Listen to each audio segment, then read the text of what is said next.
Octobre 2017. Dans la ville de Zama, préfecture de Kanagawa, au Japon, une odeur pestilentielle s'échappe d'un modeste appartement. Les voisins se plaignent depuis des semaines, mais ils attribuent à cette puanteur à un problème d'hygiène de leur jeune voisin. Un homme dans la trentaine, discret, toujours poli quand ils le croisent dans l'escalier. Ce qu'ils ne savent pas encore, c'est qu'à quelques mètres de leur porte, derrière ces murs anonymes, se cache l'une des scènes de crime les plus macabres de l'histoire criminelle japonaise. C'est ce que nous allons tenter de comprendre, mais toujours sur la base des preuves.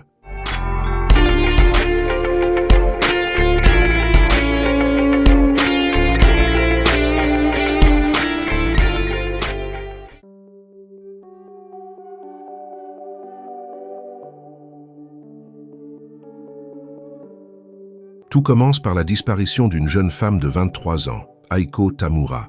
Sa famille s'inquiète. Cela fait plusieurs jours qu'elle n'a donné aucun signe de vie. Aiko traversait une période difficile. Sa mère était décédée quelques mois plus tôt, et depuis, la jeune femme sombrait dans une profonde tristesse. Son frère, déterminé à la retrouver, fouille dans ses affaires. Il découvre son téléphone et parcourt ses messages sur Twitter. C'est là qu'il tombe sur une conversation troublante. Sa sœur échangeait avec un inconnu, un homme qui se présentait comme quelqu'un capable de comprendre sa douleur, quelqu'un qui proposait de l'aider à en finir avec sa souffrance. Le frère d'Aiko prend une décision audacieuse. Il crée un faux profil sur Twitter et entre en contact avec cet homme mystérieux. Les messages qu'il reçoit sont glaçants. L'inconnu semble avoir perfectionné un discours séduisant, empathique, presque rassurant. Il fixe rapidement un rendez-vous. Le frère contacte immédiatement la police. Les autorités mettent en place une surveillance. Les caméras de la gare ferroviaire près de Zama ont enregistré Aiko montant dans un train en direction d'un quartier résidentiel. Elle était accompagnée d'un homme, le même homme avec qui elle discutait en ligne. Le 31 octobre 2017, la police japonaise frappe à la porte d'un petit appartement. Un jeune homme ouvre. Il s'appelle Takahiro Shiraishi. Il a 27 ans. Calme, presque nonchalant, il regarde les policiers sans montrer le moindre signe de panique. Les enquêteurs lui posent la question directement. Où se trouve Aiko Tamura? La réponse de Shiraishi glace le sang des officiers présents. Elle est dans le congélateur. Ce qui suit dépasse l'entendement. En pénétrant dans l'appartement, les forces de l'ordre découvrent un véritable charnier. 9 têtes humaines, des membres démembrés, des ossements, des sacs plastiques remplis de sang, des couteaux, des scies. Tout est là, méticuleusement rangé dans des boîtes, des glacières, des compartiments improvisés. L'odeur est insoutenable. Même les policiers aguerris doivent sortir pour reprendre leur souffle. Takahiro Shiraishi ne nie rien. Au contraire, il confesse immédiatement. Avec un détachement terrifiant, il explique son mode opératoire. Il raconte comment il attirait ses victimes, comment il les tuait, comment il découpait leur corps. Tout cela sans montrer la moindre émotion, sans le moindre remords. Mais qui est vraiment Takahiro Shiraishi? Comment un homme apparemment ordinaire a-t-il pu basculer dans une telle monstruosité? Né le 9 octobre 1990, Takahiro grandit dans une famille de classe moyenne à Zama. Son enfance semble banale. Il a une sœur cadette. Ses parents travaillent. Il fréquente l'école normalement, joue au baseball avec ses camarades. Rien ne le distingue particulièrement.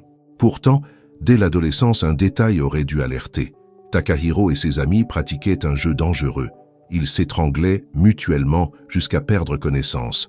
Un jeu morbide qui témoignait déjà d'une fascination pour l'asphyxie, pour le contrôle sur la vie et la mort. Mais personne n'y prête vraiment attention.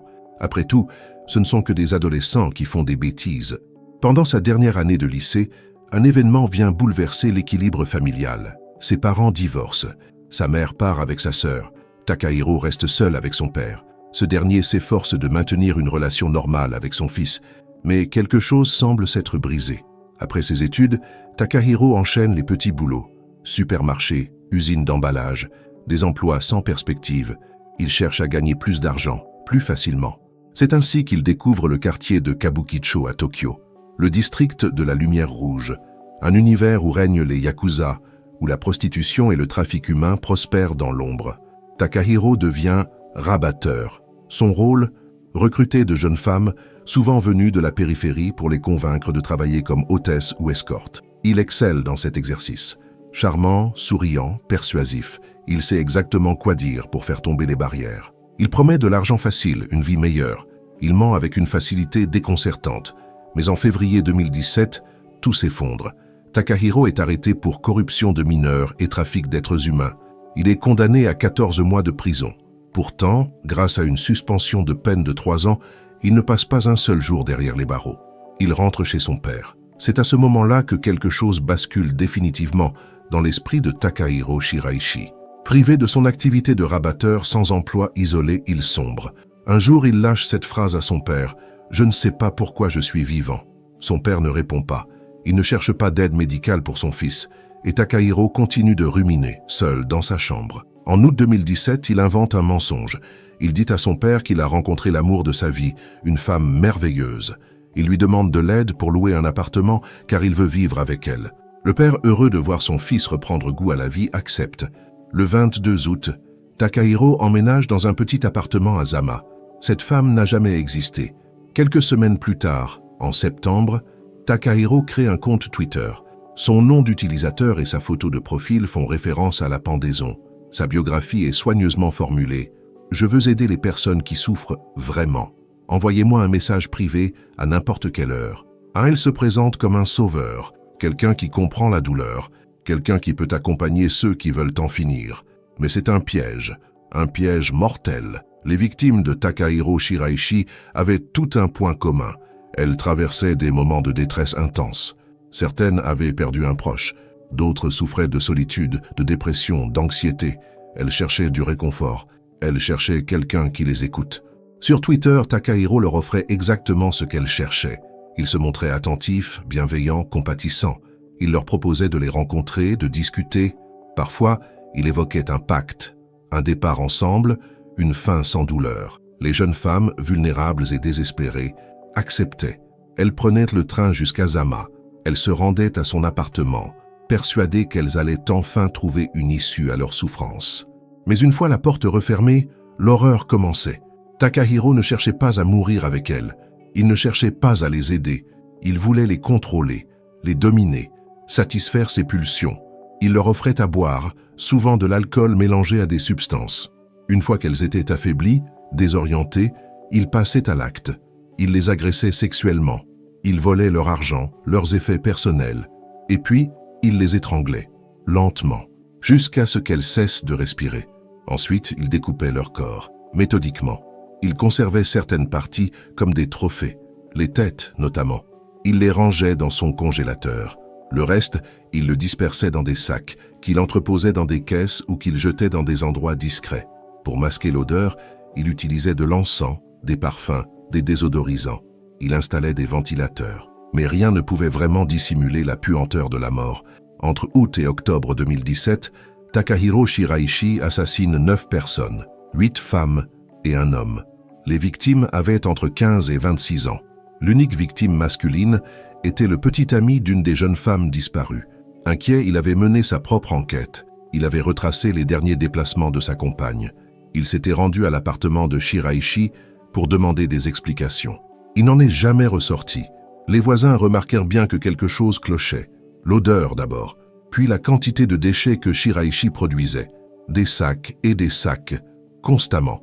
Pour quelqu'un qui vivait seul, c'était étrange, mais personne n'imaginait la vérité. Lors de son procès en décembre 2020, Takahiro Shiraishi tente une défense aussi cynique qu'insoutenable.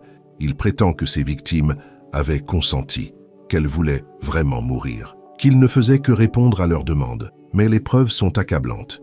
Les messages échangés, les témoignages, les images de vidéosurveillance, tout démontre qu'il a manipulé ces jeunes femmes, qu'il a exploité leur vulnérabilité, qu'il les a attirées sous de faux prétextes pour assouvir ses désirs égoïstes. Les juges ne sont pas dupes.